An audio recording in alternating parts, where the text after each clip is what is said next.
Hello, everyone. Georgi from Digiburn here, the world's first 100% self help mobile for burnout. Burnout prevention, overcoming, and prevention of relapse. As we call it, handle burnout gracefully and for the long term. Today, we are having yet one more interview for the Burnout Triumphant series. And with me, I am humbled and honored to have Carolina Alcantara out of Brazil. Hi, Carolina. Hi, Georgie. How are you? Thank you. Quite well. Quite well. It's very refreshing when we get to speak with different time zones. I think we have like at least 5 hours difference at the moment. You're barely waking up. I've already gained pace for the day, and it's an interesting process of aligning our energies. I'll try to keep to tame my energy a little bit so that we can vibe well through our small talk today. Yeah, it's an Would honor to you? be here. Okay. It's really a pleasure. So we actually met with Carolina a couple of months ago at Web Summit, Yeah. and again, I may be jumping into repetitive patterns here because I've said that already a couple of times for previous interviews. But Carolina was yet one more of these magical cases when you meet somebody and you True. instantly connect. At Web Summit, it was absolutely raining cats and dogs, so we weren't really able to say more than "Hi, hello, my name is this and that." However, the spiritual connection was immediately there, and I was lucky enough that Carolina actually reached out to myself a couple of weeks ago and reminded me of all the beautiful things that we can and probably should somehow materialize and bring to the world. But without further ado, because Carolina is an extremely inspiring young woman with so many different layers of complexity and depth of understanding and way of viewing the world, Carolina, why don't you introduce yourself and let us all know who are you really? Yeah, I still don't know, but I can share a little bit what I passed through during those years. I'm clinical psychologist in Brazil. I graduated in 2006. So since then, I've been working 16 years in psychology in different fields. And during the pandemic, I worked in a military hospital as a military psychologist and also as a professor of psychology in a private university here in Brasilia. What I've passed through became one of my issues of our research, which was resilience and a trauma or burnout. And I think I could share with you some details. For me, as a psychologist, it's quite hard because all the shame and guilt it involved, it's as a psychologist, you became a little bit more heavier. As a psychologist, you should have known how to take care of yourself, right? Hmm. So it's one thing that I could share maybe with other health workers, especially in pandemic. I've realized how we got sick during this extremely situation during the pandemic, the whole work. In Brazil, the things was a little bit worse, I think, because involved also political, economical issues. So there are some articles that some researchers wrote it about it. It's the pandemic and pandemonic as well in Brazil because it was too chaotic. And I think I've realized it that I got a burnout in the middle of the pandemic when I was trying to do my work, write my research, trying to do my work as a professor when I was alone at home. trying to make my own work, right? And I think for me, the exhausting part, this feeling of my body was exhausted, and this feeling of loneliness and this inner fight for me was the worst part. And what I've realized, there's something wrong to me. I should, I've, I made so many effort to be in the position that I was as a professor, as a PhD candidate, as a military psychologist, and not none of these things are where are made. I'm talking in present. In present, that's interesting because I feel like it was right now. Like I'm in this mood right now. Nothing was enough. Nothing was. I was questioning myself in every point of my life, not only professional but also personal. And I think I could understand more about burnout than I been ever before. I was helping so many health workers, but I've experienced that, make a lot of difference. Yeah, and maybe before we jump in into your kind of a personal encounter with burnout, what you're just saying and bringing to the table is quite intriguing. On the one hand, it a little bit sounds like the shoes of the shoemaker are typically broken. So the experts Mhm. or the psychologist, the physician who's supposed to take care of everybody else is neglecting the very own personal well-being. And I was wondering, can we maybe elaborate a little bit more on that specific aspect of things? Because it seems you may not be alone. It seems that generally physicians are highly endangered, and first line workers were under tremendous pressure. Whilst we may not be in the same state of pandemic anymore, I'm sure Mhm. quite a lot of people from the audience would actually be interested to understand a little bit more of the meta environment and conditions you as a military psychologist and you as a first like a frontline worker were exposed back then, as of understanding a little bit better the context before you actually gained the realization. So could you maybe Mhm. share with us what was it for you? So maybe we can go back to December 2019, right?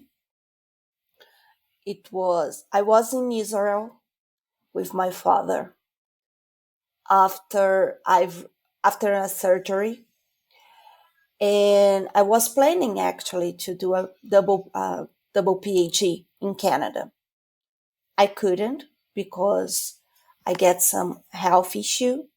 I made the surgery, and once I get these those days that I reserved to go to Canada and do my PhD, I decided to buy flight tickets with my father and go to Israel. And there, I don't know if you anybody here have been in Israel before, but it's a very spiritual country. And I had so many experience, I could say, not only the tourism, travel, but also things that make me feel okay, I'm a spiritual being. I feel connected with something higher. After that, back to my country, it was already the beginning of the pandemic. So when I was in Israel, some flights from China were was canceled in order to be able get to in order to get in the Israeli territory. So the things are became wider, not only in China but also it was spreading and so on. And when I back to Brazil, I was back to my work, in the military, and we got a mission to receive Chinese, some Brazilian who some Brazilians who are living in China. It was, I think, 49 Brazilians. So we had this situation in the early beginning. Some scientists, some doctors saying, okay, it's just the flu. We don't need to have any no, any more some more alerts about that. Let's do our work. But things, of course, got worse and worse. And especially in the military, I don't know, it's well known abroad, but we had some very very hard moments in the politics talking about the health policies, right? If we need to use mask or not, or things like that. If this, if if we should close the stores or not, and so on. And our last president, Bolsonaro, were very criticized about this way of handle all the pandemic. And during in I was working in this field, the military field was very close, was very aligned with this extreme right party in Brazil, which is different right now from the left party, right? So, despite the fact that there are so many scientists talking about the importance of, for example, use of mask, use of, you know, things like you should wash your hands, you should stay at home, and things like that, these advices, the Bolsonaro and all this right party were very, they were questioning all the things. So I was in this moment. I was in this camp, health worker working in a field which were infected by the COVID, were suffering by the COVID as well, but also questioning all these things. And once the people start to getting to die, and there are so many in Brazil, I think the things became more clear. It wasn't a simple flu. It it it, it was something bigger and very remarkable. And all my friends, I mean my psychologist colleagues at the work, were very afraid of getting COVID. And once I was in that mood, oh, there's something higher. I was already questioning myself before I realized that I got a burnout. I was in a mood that I would like to feel and experience something meaningful. When someone told me, okay, Carol, we need a volunteer, a psychologist volunteer to work in the front line in the COVID. And I told, okay, I'm a volunteer. I want this. I want to feel this experience. I want to do something. That's something that brings me some joy in this chaotic moment in the pandemic and in my personal life. I was doing something new because I'm a clinical psychologist, not a health psychologist. I was working in a hospital, but treating patients just like in a private, in a private clinic.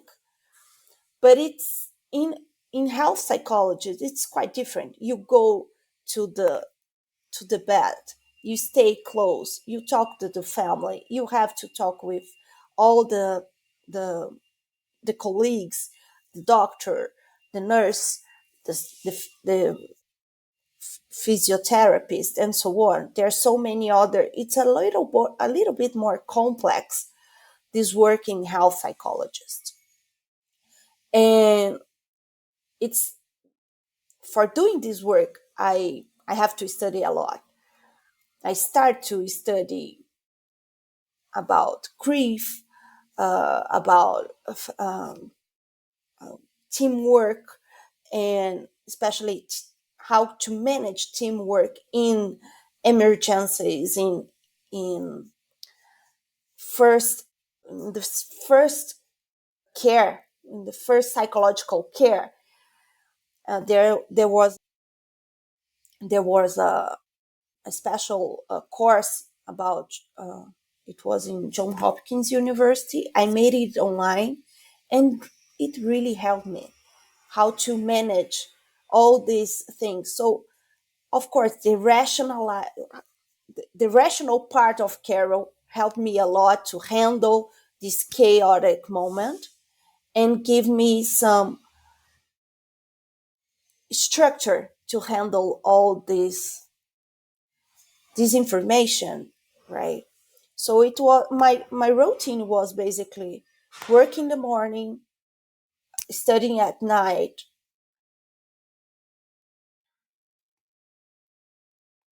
I do have two jobs in that moment as a professor. So in the first beginning, the university stopped the classes, so which brings me a little bit time to study for for my work, to get enough knowledge to how to handle a crisis like that, like the pandemic.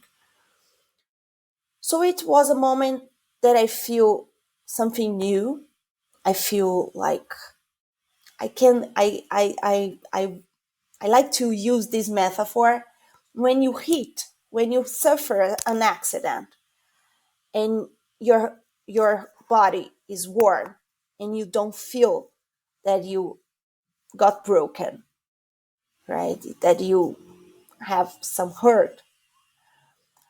But once you calm down and your body get colder, you've realized what you suffered. So I was in the Mm. climax. I was warm. I was like studying. It's something new. I want to do something new. Like I'm living something. It's gonna be in the history. I want to do. I want to be useful. I want to understand. I can bring something to other people. Some hope, at least. I want to do something special. Let me understand what we are passing through. I was in that mood. I was warm. But then I started to become tired, because in Brazil it was like a little bit more than 2 years in pandemic. Started in the March, 2020 March, and came in waves. But till 2021, things were still in most of the courses online. There are some vaccines as well, and I think the first vaccine was in, yeah, it was 2021. I got 3 times. I was health worker in the front line, so I received the very first shot of the vaccine. So it was a huge period to be like in this, you know, this movement. It was like sleeping 2 hours, 3 hours per day. And I think I was a psychologist. I wasn't a nurse or a doctor.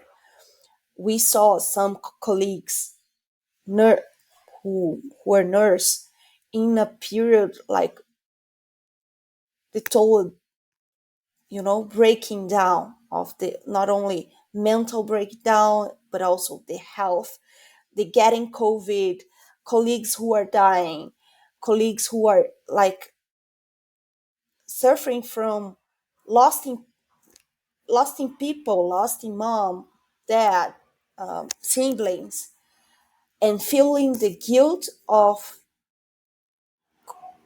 being some of who could pass COVID through them. So there was so many topics around that. Not only the, you know what I mean, not only the this very high pressure of work and in a very new field, but also this loss of loves, of lovely ones, family and friends, but also this feeling of being lonely in a political way, in a social way. Because in Brazil, we didn't feel this embrace for our state, for our government, like we are doing something.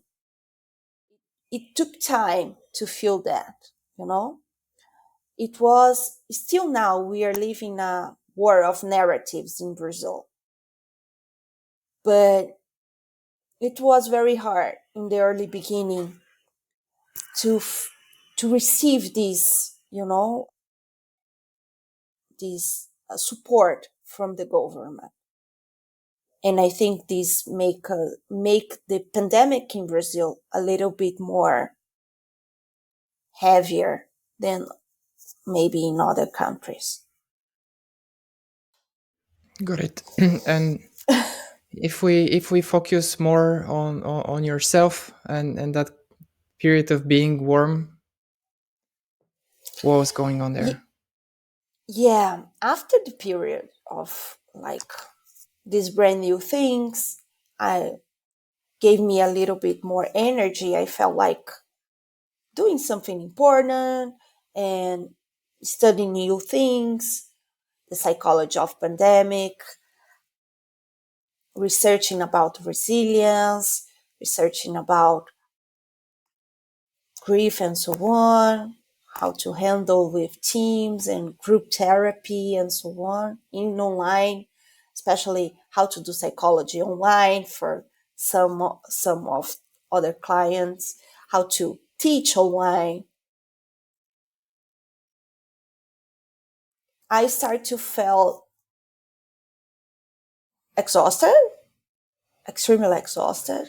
I start to questioning myself, especially in my personal life, because I was feeling so lonely, so meaningless. So like, okay, I can do something, but I feel exhausted. I was frustrated with myself. I think this is the main word.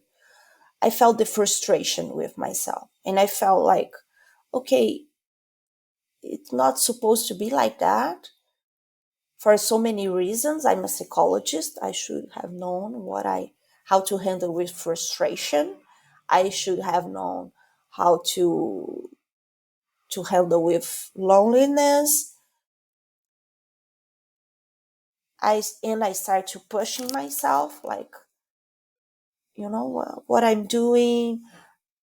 Are you good enough, Carolina? This kind of questioning. Are you good enough? Why you cannot dealing with this in in a better quality, in a better standard? I saw some friends who were I started to compare myself, and I saw some friends who were in a very different mood, and I'm starting to think the mean the meaning of all these things, not the meaning of the pandemic, but the meaning of my own acts, the meaning of my own decisions. What I doing with my life? It doesn't make sense. What I doing with my life? It's what I have done, and I start to look in the past and start to go into the future, trying to plan things. And I've realized it. I wasn't in the present because the present was too hard. The present was too I was too frustrated with my present. And and in that period, especially in October 2020, a friend of mine, a psychologist as well, told me about ayahuasca. Ayahuasca, it's a medicine. It's a medicine of the forest. It's it's a plant in Brazil, Oh, which I love the introduction. yes, and it's allowed in Brazil in rituals, in ceremonies, in spiritual ceremonies. And he told me, okay, maybe you should have tried this. And I was, and I came from a background. I'm very Christian. I have a part Jewish, but we didn't follow. We were, mother and father were Christians. So it was like, oh my God, I'm committing a sin, right? Oh my God, I don't think I should do this. But it wasn't the first time that I've heard about the ayahuasca. And I was trying to figure out something new, something could bring meaning, especially meaning, and could bring me this broader view because I was feeling nothing more makes sense. I go to the front line. I work it a lot. The chaos maintain. I don't know what to do with my life. Doesn't make sense to be a psychologist in Brazil. Doesn't make sense to work as a military. Doesn't make sense to be a professor. Doesn't make sense to study to my PhD anymore. Doesn't make sense to be alive. And I was like, okay, maybe I should try. And it was, and of course we have to get a preparation for that, a specific diet, some, meditation. It's not like, okay, I go in an impulse. You have to get prepared for this kind of experience in order to have a good experience. Otherwise it's going to be something useless. So I get my preparation, my diet, my prayings, so on, and trying to figure out all my conflicts. I went to the ceremony, and it was heaven. I didn't vomit. It was strange because the first experience, the people usually vomit and have so many physical issues. I didn't have any. I think I made my homework, and I felt like in heaven. I felt like experience with my mom. My mom already passed away 12 years ago. And I saw my mom and I saw my birth, and I give birth. I'm not a mom, and I'm not yet a mom. But anyway, I had this experience beyond time and space, not only in a physical way, but also spiritual way, emotional way. I feel so cured. I feel so loved and accepted by myself, first of all. And that gave me a little bit more hope and meaning what I'm doing. And in that very first experience, I've realized that I should study medicine. I'm 38. I was doing my PhD in psychologist. I like 16 years working in psychology, and I had this epiphany, this insight. I should study medicine. Became with this. There's so many other informations about this lonely feeling I was feeling. I told you I was feeling alone. I was questioning myself. I wasn't in a relationship, and being a pandemic alone, it was a little bit more heavier than being in a pandemic. I think in a couple there, I know there are so many couples who got divorced, and so many couples who are so many. It was there are so many different challenges in pandemic, but I was alone, and I was like in this mood questioning myself, what I'm doing with my personal life, what I'm doing with relation. And I was felt so, involved not only in a relationship like in a partner, but involved in the relationship with the globe, with the humanity, with this higher connection. And that gave me, this war. It was another kind of war. It was a spiritual war. It was like, okay, I'm a part of this world, a small part, but I am. And let's do it. And after that, it was October 2020, still in the pandemic. That that gave me a little bit more, hope. I was still feeling exhausted, but gave me another perspective what I was feeling, and gave me another perspective about my future. So this experience gave me a different approach, especially in the very first beginning for my present and hope. I was needing something that gave me hope and meaning for my future. And we are talking about a future of insecure, about future about nobody knows what's gonna happen till now, right? And in 2020, I was finishing that period with a little bit more, okay, I'm doing my best right here. And I stopped questioning myself a little, but I was still feeling exhausted. And I decided to make some changes in my life. The first change, I quit. I quit my work in the university. I felt like a little bit frustrated. I felt like, okay, I I like to teach, and I decided to open a channel in YouTube.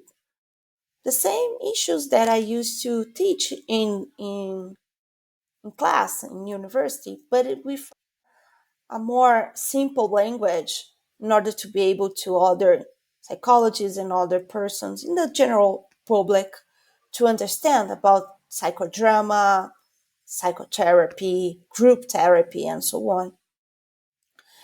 And that's another change that it was very important to me. I decided to quit the army, and it was a it was a process. It wasn't like, okay, I have to follow the contract. It was one more year with the contract, so I stayed in the military field till 2021. I'm sorry, 2022, February 2022. And there's something that makes me feel like, okay, now I have to plan my future. But still, still was feeling tired, exhausted, questioning myself, of course. I was doing the the PhD. Yeah. I changing the subject of the PhD. I'm sorry. Oh, okay. Interesting. Should I go Mm, on? No. yeah, yeah, sure, sure. But before we move on, do you have any insight? Are you clear on the specific values or intent behind these changes? So you said you quit your job at the university. You decided to also quit the military position. many people decide to go after quitting as quitting seems to be an easy way out. However, at the end, especially for the results, typically it all comes down to the underlying reasons or the values or what was the need that I was trying to satisfy or fulfill by doing this step. Are you aware of your motives and drivers now in hindsight, looking back? Well, I'm still on this process because Mm, I feel like, okay, how can I build my future? But the main insight was connecting with my body. I think the main insight is I wasn't paying attention with my body. I was handled to myself as I was a machine. Like, let me put some goals, rationally, and I have to do it. And I wasn't connected with my emotional part, my spiritual part. I think that's why I was living this fighting, because my rational part saying to me, you should have done this and that, and this is a good goal, let's do it for that.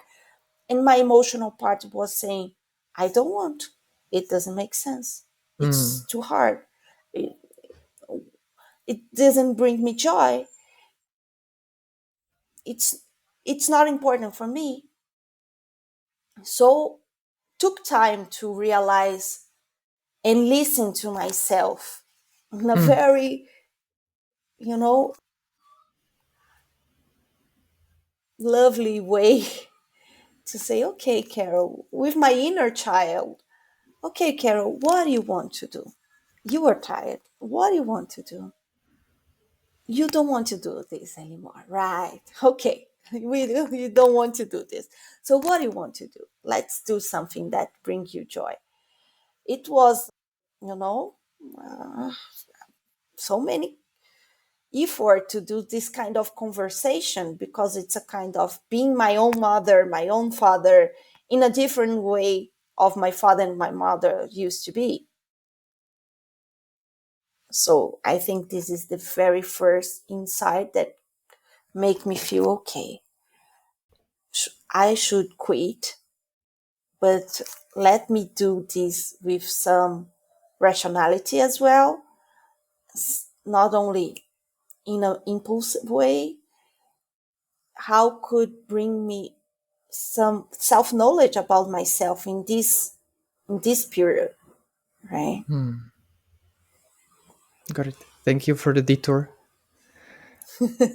And and that's actually also quite interesting that in a sense most of the people we talk with are typically already long beyond kind of the reincarnation or transformational process.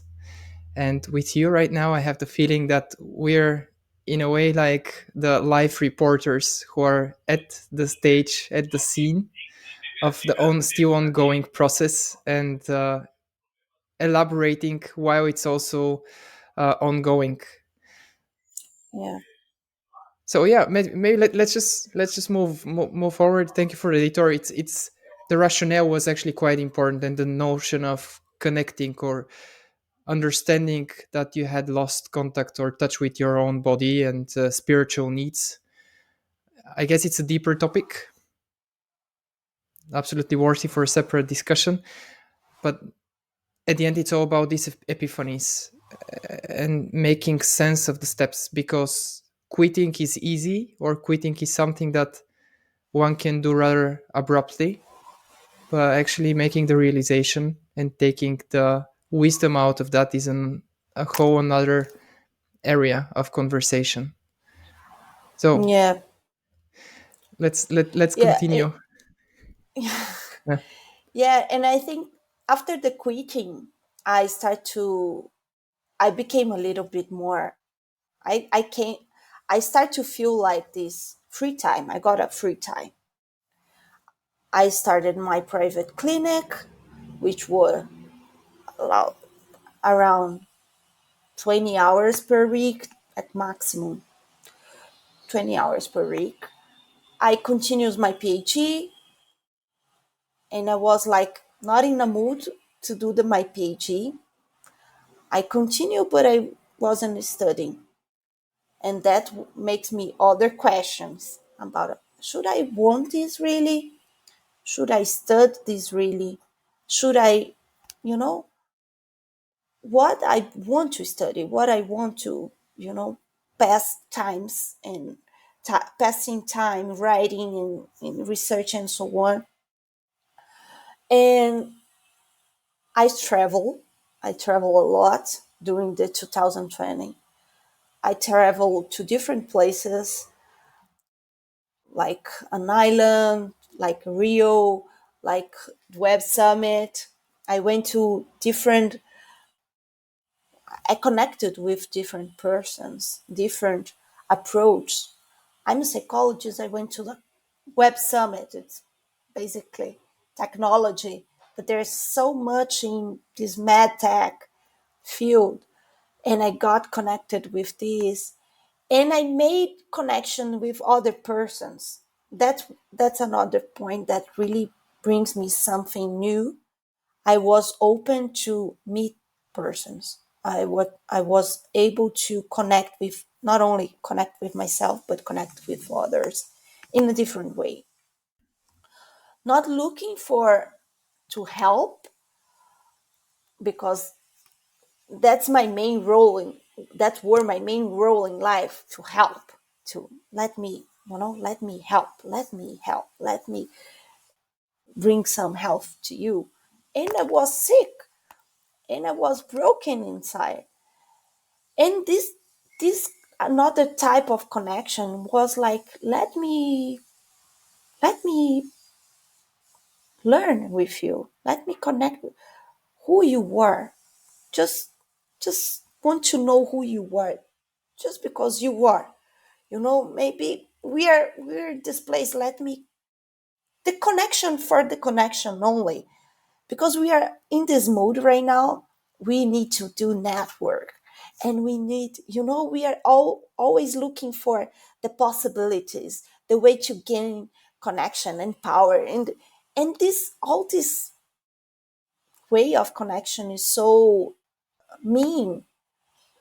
I were in a totally different approach. In the I was in the mood of, I want to connect with persons who are living here in this planet with me, just for the connection. Doesn't looking for something, that which could bring to me. If could bring something good for me, okay, nice. But I wasn't in this, deal negotiation. I need to help you, or you gonna help me. No, I was I was just living without so many thinkings Yeah. about that. And that makes me another another kind of connection. When people were questioning who you are, what are you doing, and I start to talk about my experience, and I start to talk about, for example, spirituality, about ayahuasca and this spiritual purpose in our life. That was something, that make me, that brings me joy, and feel like I I am connecting with others in a very profound way, transcendental way. And I think this cure me a little bit more. That's another insight that gave to me this possibility to travel, to connect with persons without looking for helping or got help, but just the first beginning, this first approach of who you are, eh, and Mm. I show who I am. And and after that, other changes came in my life. I'm passing through this change. I decided to change country, to change my career. I started to study finally medicine. I'm doing this this February. I'm moving to Argentina the end of this month, January 2023, and that was something that I have to confront my fears and my prejudices about myself. I'm too old. What I doing? What are you doing with your life, Carol? Things like that. Why Argentina? Are you gonna be far from your family and friends? So I think passing through these very traumatic points of loneliness, of questioning myself, of feeling tired of my own life, my way of life, make me connected with my body, first of all, with others, and especially what I really want, facing my fears, first of all, facing my idea of me, of myself, because we all have our ideal self, right? Our goal of, oh, this is the ideal Carolina. This is the best of Carolina. And the best of Carolina sometimes is not what the real Carolina can get. And it's not a problem. How can I deal with the real Carolina was was the main thing. Is the I think this is there is the health connection. How can I deal with my limitations? How can I deal with my, my possibilities, my strengths, my weakness? How I can deal with. If I keeping pushing me, oh, let's do it more and more and more and more. It's something like that I was doing pressure to myself and it wasn't make sense. But once I was connected with myself in a different approach, in a more in this learning approach, what I'm doing, we okay, I fail, for example, I fail. Which how can I learn from this fail? Because in the end, it's not a fail. In the end, it's just the learning process. In the end, it's a way that I connect the dots, that I can bring meaning. Okay, this way that I came through life didn't bring me joy. Let change my way. Let doing the different approach. Let doing the different rhythm, and so on. So I'm in this mood right now, connecting the dots, connecting my own perspective, the learning process. I think this is the most important thing, the learning process, in order to bring and to build a new identity. And I think this is about a burnout and the trauma and resilience and recovery, this personal growth, this new identity that brings in the end of something really bad or really extreme or this storm that bring, okay, I found something new in me. It's not the ideal, it's not a fantasy, it's something in the process that I didn't know. And that's the good part. We don't know what we are going to become. We don't know who we are. We, I think we never know because it's in the process. We are Mm. knowing. We are knowing different parts. We are knowing doing things. We are knowing. So I don't believe in this, self knowledge and it's done. No, it's process. Awesome. That's it. I don't know if it makes sense. Oh, I guess that's the thing. Just like you said right now, it's a process, and Insofar it makes sense from first person singular, then it's as good as it can be. If it makes sense for you, it's kind of your own perspective. Who are we from the side to judge or to say? Yeah. Understanding you're still in the process, understanding you have got a bunch of learnings and takeaways already. Is there anything that you may want to share or put at least out there as a tip, as an idea for anybody that may be watching right now and potentially having similar thoughts like yourself, like you did back then? Is there any good first step for this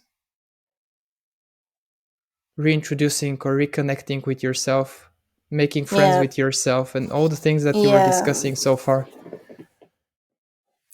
Yeah. I think I should say, first of all, stop fighting with yourself. It's just a waste of energy. Trying to look to your shadow, just Carl Jung says, look to your shadow. Try to make a conversation, a friendly conversation with the worst part of yourself.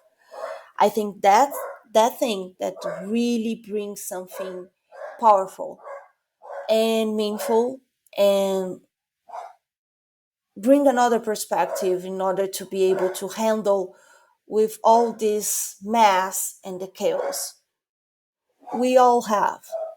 But the first part, stop fighting with yourself, stop pushing yourself, just have this nice conversation. Okay, I'm not doing what I should do, I'm not liking what I am right now.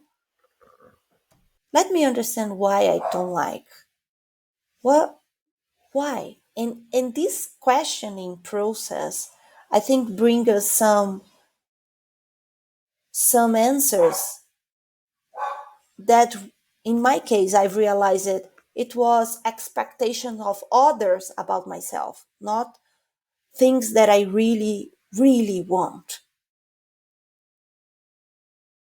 And that's another point. When you when you realize it, what you really, really want, we're gonna face we are gonna face with our fears, with our limitations sometimes, or things we think are limitation. We're gonna discover our other ways to do things. We're gonna discover other ways to handle, to learn, to, to teach ourselves, to press to in order to pass through some situation. So I think this is the second step. When we stop fighting, and we are start to facing our real self. And okay, how can I handle that? How can I do with this? And so on. Got it. Yeah.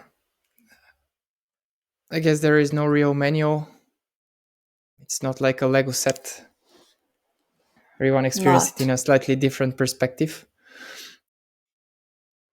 Is there anything on your mind? Is there anything even better on your heart that you would like to use as a closing remark, as one last thing from Carolina within our talk today?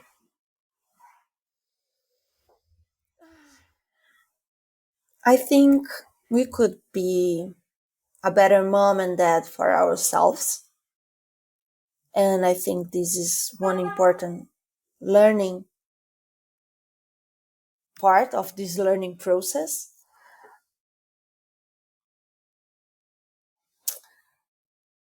that really help us to pass through the burnout and the recovery, to take care of yourself. I think this is the main part of this kind of traumatic process. It's to raise once again. And this is about caring yourself, taking care of yourself, being the best mom and dad that you could ever be for yourself. I think for me is this learning. This is the process for me right now. And that brings me a new childhood, a new child, inner child, and that I'm handling, that I'm taking care and learning with. I think that's it. Carolina, thank you. Thank you so much Thank for you. jumping on board and yeah, sharing your insights from your journey, especially before the journey has actually reached any specific final destination. And on behalf of the team, I wish you that the journey keeps on keeping you on your toes, keeps on surprising you with unexpected nuggets of wisdom and personal growth, and that you maintain your humbleness, curiosity, and inner child throughout the entire process so that you can really enjoy every single stop across this journey, because it's all about the process at the end of the day. Yeah. So